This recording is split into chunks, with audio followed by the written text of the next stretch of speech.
Guys, so ito yung quick chow noodles. Ito. Ito siya. Pakulaan niya talagang madali. Ayan, pakulo. Plus, tama na ito. And ayan yung chicken flavor.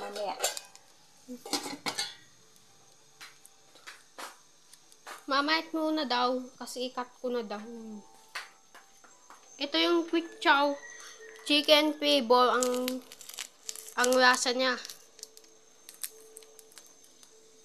Naman din. Ito, mamanoog. Dapat mapakulaan hanggang 3 minutes. Sakto, nag-1 minute pa ya. Ito yung seasoning powder. Quick chow ang pangalan niya yan. Plus, i-mix na nabuti. Gusto mo lagyan ko ng itlog? Ayaw. Ayan. So, sabi niya, gusto mong lagyan ng itlog, sabi niya. Ayaw, sabi ko. Ito pa rin. Ipanood niya talaga. Cut ko na lang, editin ko na lang sa video.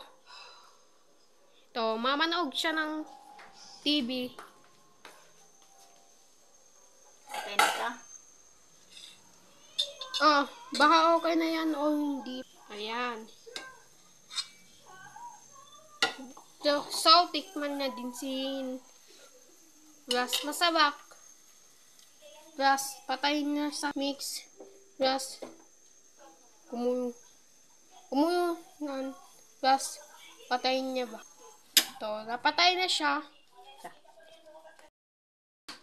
Sinama din yung gasol. Ras, iput na dyan. Transfer to aplang ganita. Transfer to a bowl. Hindi ka na. Ito. Hot. Ito na pa rin. Iput sa mesa. Bye!